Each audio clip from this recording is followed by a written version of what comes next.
Welcome to the Sloth Investor podcast with your host, Mr. Sloth. The information on this podcast is provided for education and informational purposes only. The information contained in or provided from or through this podcast is not intended to be and does not constitute advice of any kind. Welcome everyone to episode 20 of the Sloth Investor podcast, an investing podcast that explores why I believe the humble sloth is the best animal to characterize successful investing. Once again, I'm joined by my fellow sloth investor and co-host Jay. Jay, how are you on this sunny day in Hong Kong? Well, that's it. That's just it, right? It's sunny, and I think it was maybe only 7 or 8 days ago I had my thermal underwear out, my long johns out, and I was able to put them away this week because it seems like a light switch has been flicked, and we're able to be wearing shorts and a t-shirt now. Yeah, the times, they are changing. Hey, doesn't that sound like a song? The times are changing, and my goodness. Does sound familiar. It does sound familiar. The weather has been so fine recently, nice and sunny, so I hope it continues. Long may it continue. Okay, so Jay, I think it's about time that we added another entrant into the Sloth Investor Hall of Fame. Regular listeners will know that our first two inductees were Jack Bogle and Warren Buffett. Two very good people. Indeed, two individuals that are extremely deserving of a place in the Hall of Fame. In this episode, though, I would like to shine a spotlight on someone much younger. Indeed, this is someone that I frequently refer to on several occasions during this podcast series, and that is Morgan Housel. Veteran listeners of this podcast will recognize in episode 16, we reviewed his incredibly successful book, The Psychology of Money, released in 2020. And I understand it's now sold over 1 million copies, so well done to him. Again, that's impressive. That's impressive. It's actually amazing. It is amazing. I mean, it is incredibly amazing. It's such a great book. So for this reason, though, we really went to town on that book in episode 16, discussed it in quite a bit of depth. We'll set aside that book for now and instead focus on and primarily explore the insights that he has provided via the numerous personal finance articles that he has written over the years. So Morgan Housel used to work for the Motley Fool, and whilst there he wrote numerous articles crammed full of financially themed pearls of wisdom. For the last several years, he's worked for the Collaborative Fund, an investment firm in the States. Again, I've lost track of the many razor-sharp articles he's written in that time. Therefore, it's quite a Herculean task to synthesize much of his thinking into a tightly knit podcast episode, but Jay and I will do our very best. Jay, as I previously mentioned, we reviewed Housel's most recent book, The Psychology of Money, in episode 16. Aside from that book, is Housel's name one that's cropped up from time to time in your investing career so far? Well, I got to admit that I'm pretty new to using the Motley Fool as sort of my part of my digging deeper, my investment strategy, and I never came across them. I never noticed them actually. I would just read the articles on Motley Fool, not by a particular person, but on a particular theme or a particular company. And when you started to point them out in your podcast, and I thought, oh. Actually, now I perked up and took notice of what he had been doing previously, and I kudos to you, because something like this podcast is excellent for pointing out people perhaps I want to do a little bit more reading on. Sure. Thanks, Jay. So, I'd like to begin with an article that Housel published for the Motley Fool in December 2015, entitled "How to Give Financial Advice: A Lesson from Doctors." Now, let me state early on in this episode that something that impresses me both as a reader and a writer is Housel's enduring ability to synthesize ideas from other fields, i.e., in this case, medicine, and then to connect them to the realm of investing. This article is a supreme example of that. Okay, so I'll now read a section from that particular article. Begin quote. For decades, the relationship between doctor and patient was strict. Doctors made decisions, patients did what they were told. There wasn't a lot of negotiation between the two. This started to change in 1984 with the book, The Silent World of Doctor and Patient. In it, Yale ethicist J. Katz argued that medical decisions were inherently personal, so patients should be just as involved in making treatment decisions as doctors. Take two people with the same cancer. One may want to throw the kitchen sink at the illness, the other may decide to let nature take over. Both are the right decisions for them. This was foreign to medical researchers who assumed all patients wanted whatever treatment had the best chance of success. Katz's book profoundly changed how medical schools taught the doctor-patient relationship. The new relationship is a partnership. Doctors lay out a diagnosis, treatment options, risks, etc. But then the most important part of the conversation occurs when a patient is asked, "What do you want to do?" The decision is yours, as it should be. Investor needs a similar moment of clarity. End quote. Now, when I read that section of the article, it brings me back to one of my key beliefs about investing. And it's that there is no one-size-fits-all approach to investing. Indeed, it reminds me of the analogy that I habitually use in regard to the choices available to the individual investor, and that is of cuisine. So to use my restaurant analogy again, that I've used a few times previously on a podcast, quite simply, we all have different taste palettes. Likewise, as investors, we all have different investment palettes. I know what taste palette I bring to the dinner table, and likewise, it's important for investors to be cognizant of their own investment palette. Jay, circling back to Housel's analogy of a visit to the doctor, what are your thoughts on what he has to say? Wow, well, you know what, it makes complete and utter sense to me. And I think back to the doctor-patient relationship. And a doctor's job is in part to make sure a patient understands the options available to them. And if you're going with an investment broker, a good investment broker's job is to make sure you understand the options available to you, and then you allow you the tools to understand your risk tolerance. And where I come from, this is all about risk tolerance. What are you comfortable doing? You know, I know some people, they like to do like a sort of a broad-based ETF, and that's what they're comfortable with. Some people want to make sure that they have bonds, a certain proportion in their portfolio, and that has to do with risk tolerance. You know, and for me, I think about my own risk tolerance, and I'm willing to accept the idea. It's a combination approach for me of ETFs, but as well as owning individual stocks. Mm-hmm. And so it all comes down to your own personal style. There is no one size fits all approach to investment. And I think that's what really resonates with me when he makes that quote. Absolutely, Jay. So let's now move on to an article published by Morgan Housel in June 2017. Entitled The Reasonable Formation of Unreasonable Things. Darn it, now that is a great title for an article, okay? It's quite wordy, but I like it. It's pretty. But it makes you think. It does. It makes you think. It does make you think. It does. So the article was written by Housel during his early years at the Collaborative Fund. In the article, he references the work of Hyman Minsky, an American economist who spent most of his career at Washington University in St. Louis in the States. This is what Housel has to say about Minsky's most influential theory. Begin quote. Minsky's seminal theory was called the financial instability hypothesis. The paper itself wasn't heavy on math and formulas. It briefly explained the origin of financial crisis that happened in the absence of an outside shock like a war. The instability hypothesis basically goes like this. Bullet point 1. When an economy is stable, people get optimistic. Bullet point 2. When people get optimistic, they go into ever-increasing amounts of debt. And bullet point 3. When they pile on debt, the economy becomes unstable. Minsky's big idea was that stability is destabilizing. A lack of recessions plants the seeds of the next recession, which is why we can never get rid of them.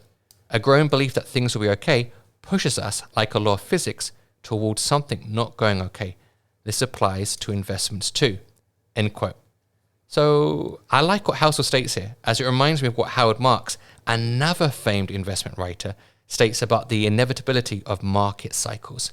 The investors simply need to accept the inherent nature of financial markets, i.e. that they're cyclical.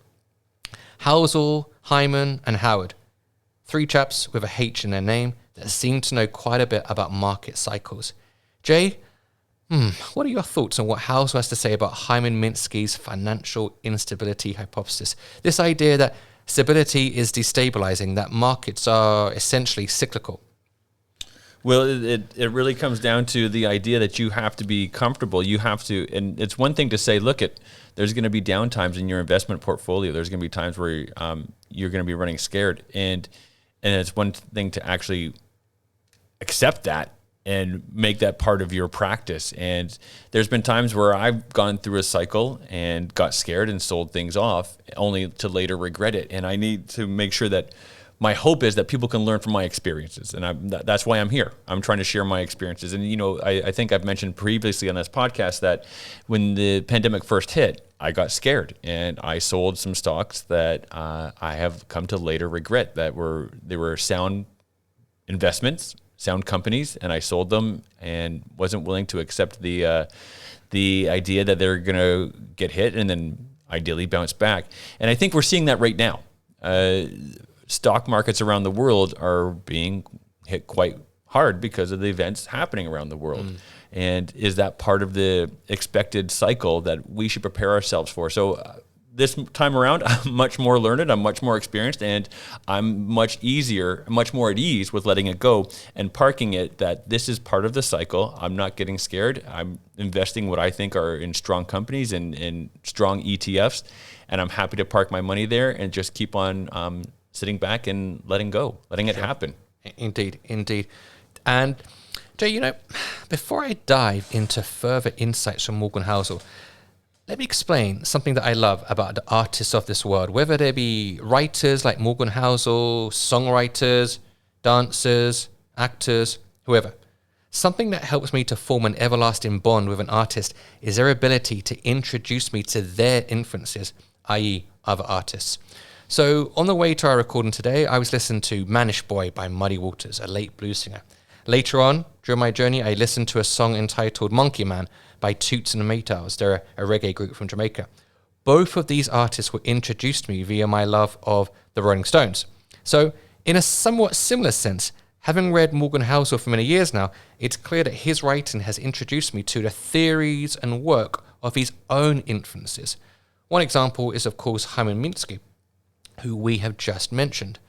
Ultimately, therefore, reading Housel has enabled me to expand my intellectual horizon manyfold. Jay, let's take a sidetrack from investing for a while. Do you have any examples of individuals or groups that you've been introduced to courtesy of your initial admiration for a particular artist? Well, the first thing that comes to mind is when I was in university and a friend had said, you've got to go see this new movie. And I wasn't a big movie buff. I like movies, but I wasn't a big movie buff. And he's like, this movie will blow your mind. And it was the movie Pulp Fiction by Quentin Tarantino. And all of a sudden, I became enamored with this friend that I went with, who was a big Quentin Tarantino fan, who I had never even heard of. I became enamored with Quentin Tarantino movies, and that took me to sort of a new genre of Pulp Fiction kind of style movies. And then ultimately, something like Usual Suspects, another great movie that just sort of doesn't follow the typical movie narrative. And then at the end, it all comes together, and it sort of blows your mind. On a personal note, when it comes to finances, I think about, the people, how my journey has evolved as the more people I've met. My friend Steve, who first talked to me about my investment strategy, introduced me to Andrew Hellum. Sure. And then he told me, you got to go see him speak. He's talking here. I went and saw Andrew speak, and that was transformative for me. And then also he introduced me to Motley Fool, and he introduced me to you. Sure. And you, talking to you, from you, I've become more learned because I'm reading about what people have to say, like Martin Housel. Yeah.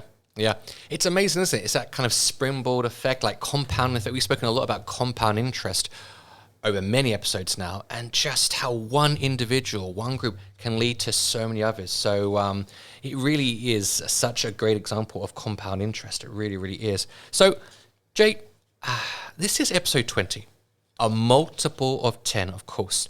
So I was thinking, why don't we have a little bit of fun with the number 10?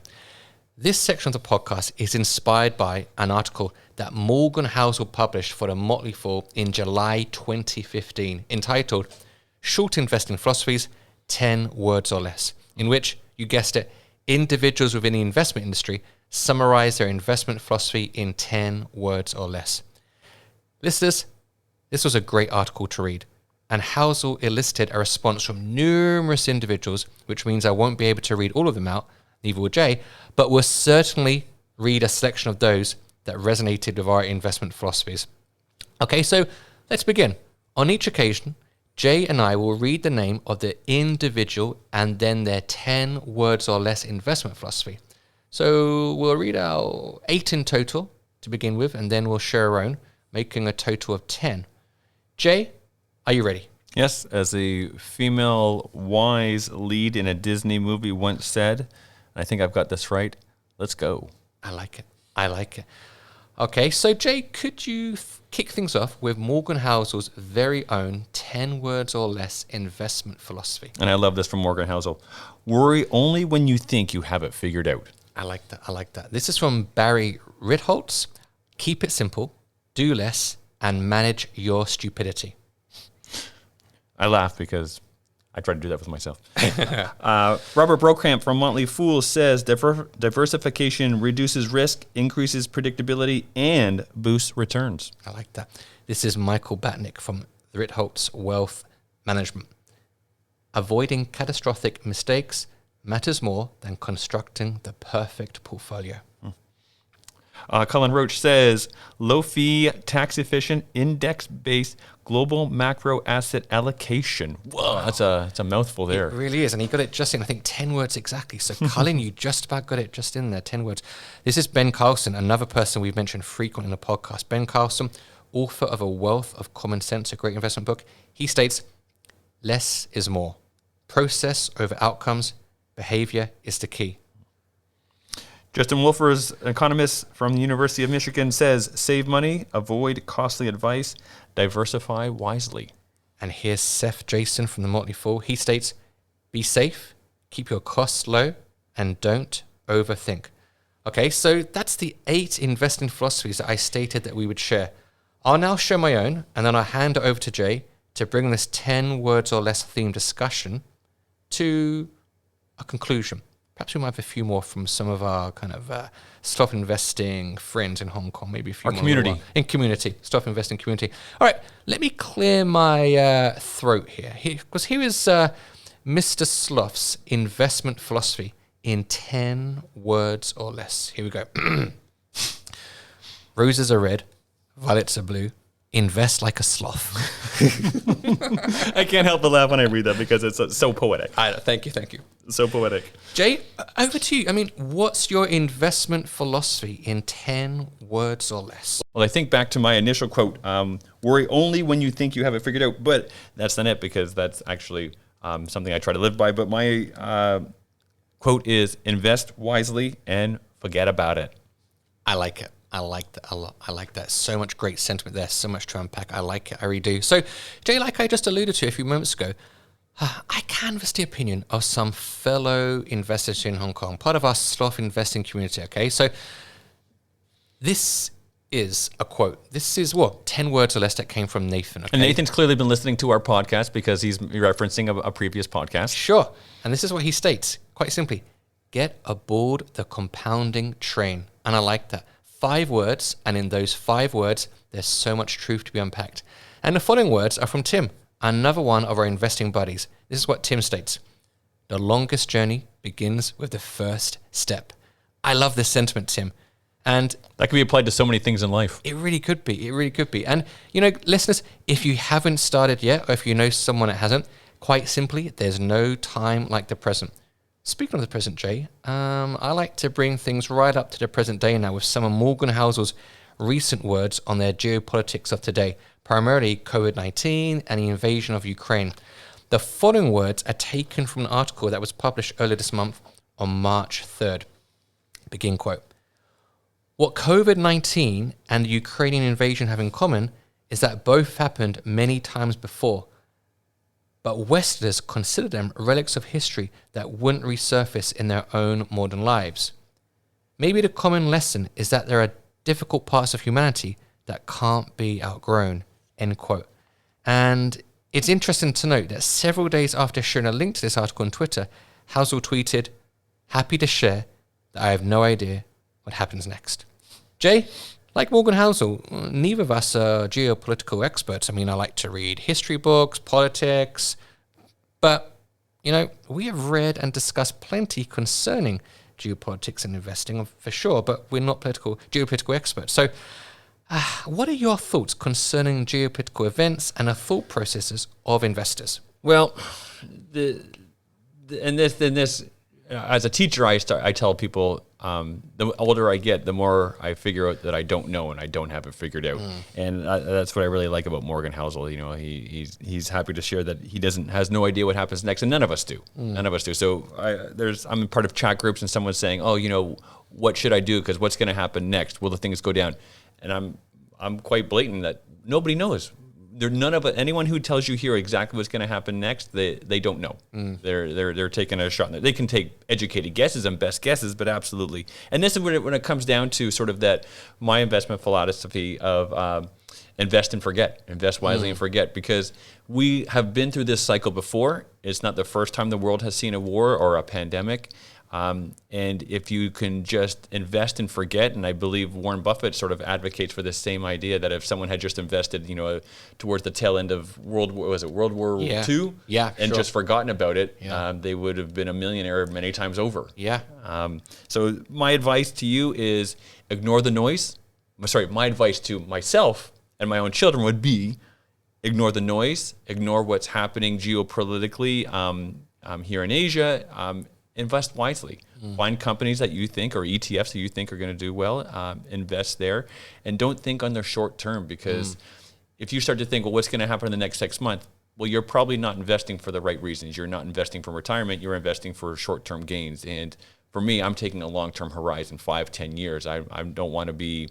I'm not thinking about getting my money out 6 months from now, because that's more of like a gambling, lottery pick, and I'm not doing that. I'm here to invest and hopefully have some comfortability down the road. Yeah, for sure.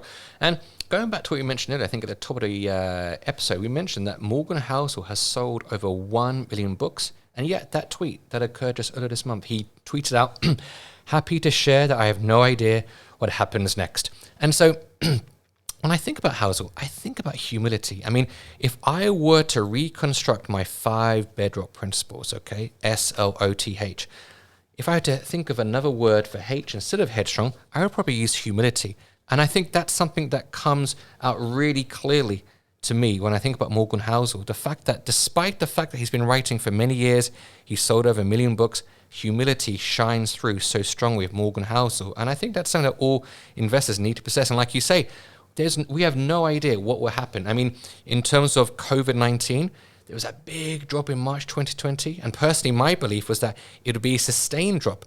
But really, it was within weeks the market came back. See, and that's exactly what I guess what I'm trying to share with learners, that learn from my mistake. Our listeners, learn from my mistakes, because I thought with you, I'm going to sell now because there's going to be a big drop, and I thought I had it figured out, and I thought I had the market beat. Well, I'll buy back in when things are much cheaper, and that cheaper time to buy back in never came. Yeah. And to circle back to, I think, Benjamin Graham, way back early on in our first few episodes, we mentioned the parable of Mr. Market. We don't know how Mr. Market is going to behave, how it's going to perform. So just keep things simple. Keep investing, keep dollar cost averaging, and just you never know how Mr. Market is going to behave. You really don't.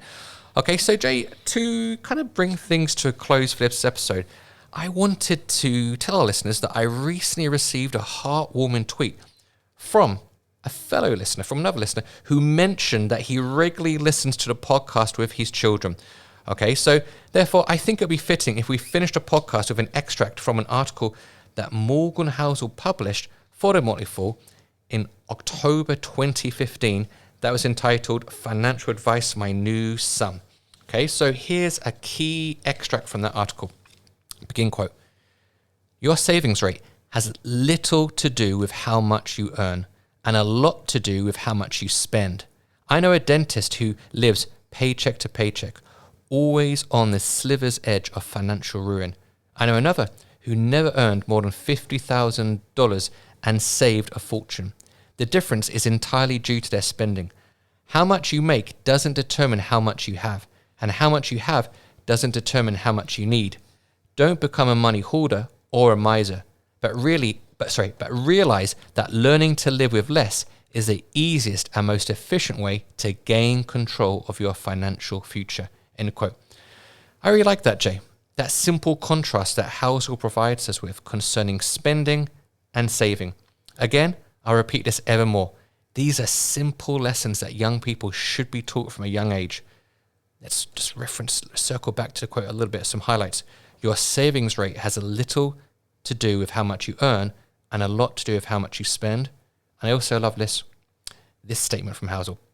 Don't become a money hoarder or a money miser. Powerful ideas indeed. Jay, what are your thoughts on Morgan Housel? What he has to say here? Well, I think we, as an educator and living here in Hong Kong, you'll see the salary for a lot of people here in Hong Kong. People are like, oh, wow, you make that much money? Well, yes, you make that much money, but there's also a cost of living. And by the time you tax, you have the tax rate, but then also the cost of living here. It's not about how much you earn, it's about how much you can actually save. And in Hong Kong, I think people would do well to sort of understand that a high salary also comes with a high cost of living. And one of the things that I've learned to do in my life is to simplify. Less is more. And what I like about that approach is that I'm starting to find that I enjoy the things that I have more. And I freely admit that I do like nice technology. I do like a nice computer. I do like a nice TV. And I'll spend on those, but I don't need a whole lot of other little things, and that's worked well for me. That's what in my life brings me happiness and enjoyment. Having a nice computer that I can edit family videos, and being able to watch them on the TV. But also, I spend my money on family experiences rather than things. Yeah, and that's what's worked well for me. So I like the point how he points out. You don't need to be a hoarder or a miser.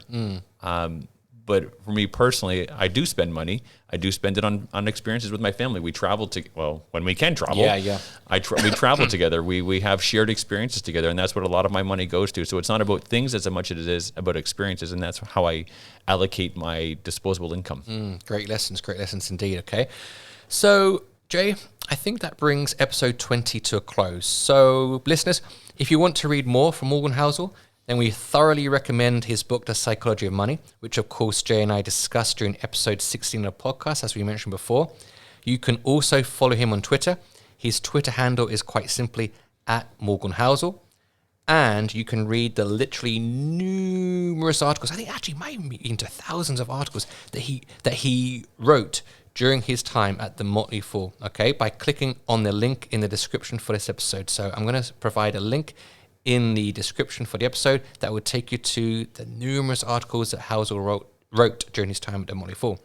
So I'll leave you now with some of the final words from column number 3000 for Morgan Housel during his time at the Motley Fool. It's impressive that you went through that and you were able to identify column 3000. Yeah, I mean, basically, I've got a folder at home and it contains numerous articles. And this one was titled, I'm just now realizing how stupid we are, some things I've learned. And at the very beginning, he states, this is column number 3000. I'm like, wow. Okay, so you didn't count it. He pointed it out. Yeah, he points it out. I mean, yeah, he points it out. I'm like, wow. When I read that from him, like, wow, column number 3000, Morgan, that's pretty impressive, okay?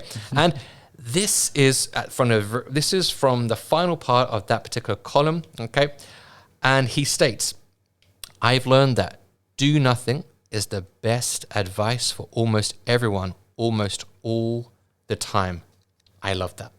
Jay, any closing thoughts? My closing thought is, where was he in March 2020 in my life? Why did I not have a sort of a more valuable learning experience from him to help me prevent me from my great sell-off?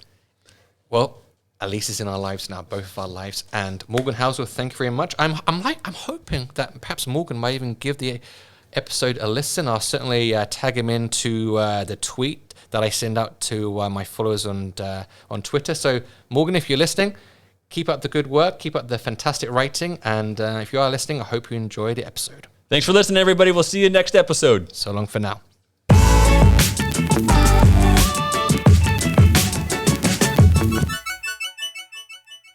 For more tips, follow the Sloth Investor on Twitter @Sloth_Investor.